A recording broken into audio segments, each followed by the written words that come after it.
I just got these upper shelves in.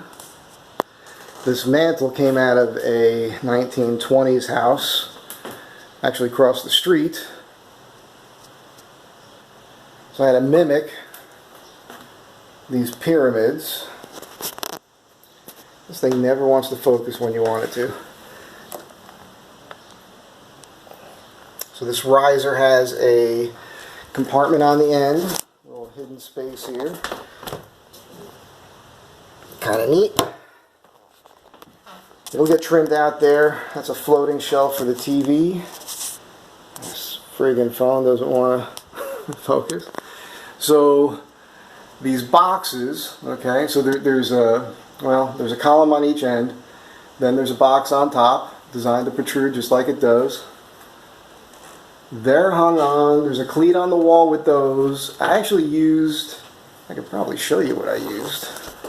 I don't know if I brought them.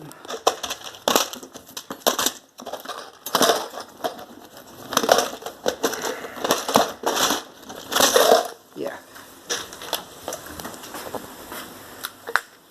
These are, I think they're zinc, but they're like a pot metal. And what you do is you drill a hole in the drywall. And I actually use an awl. I just hammer it in. And the shear strength that these things will hold is phenomenal. If you put 3 or 4 of those in, it's going to actually hold quite a bit of weight. So that's why I used on the cleats for these 2 center boxes there. But I also hit something in the wall. So those things are real secure. The key is the floating shelves there slide around cleats on both sides that are mounted to those boxes, but also a cleat on the wall, which is in the studs. So once you secure those floating shelves to the cleat that's on the wall, it can't go anywhere. Totally locked in.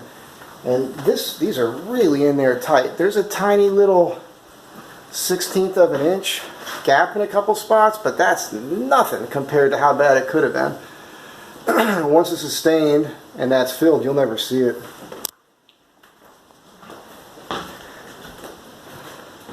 So now I have to do floating shelves to the left and to the right of the mantle. They're going to be solid wood. Excuse me. The ones on the left are only about 5 inches deep. The ones on the right will be 10.5 inches deep. We had this vent down here on the floor, so it is not perfectly centered.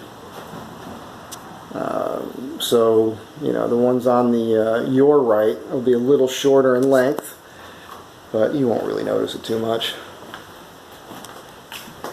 You can see this column only comes into here. I'll replace the base molding. This column here is like 11.5 inches, 11 3/4, something like that. So 10.5 inch shelf will fit nice. It'll come into somewhere in here, and each shelf will have a little 45-degree angle solid chunk of wood that'll be attached to that shelf. And I'll find the stud in here, and I'll do a mortise behind the shelf, and I'll put a short cleat here. I'll put a cleat on there, and it'll slide over those 2 cleats and hold in with set screws.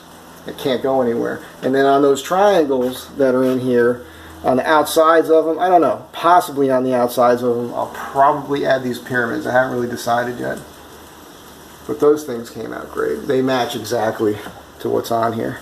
So, Mike Z Design, making it happen. Real happy with that.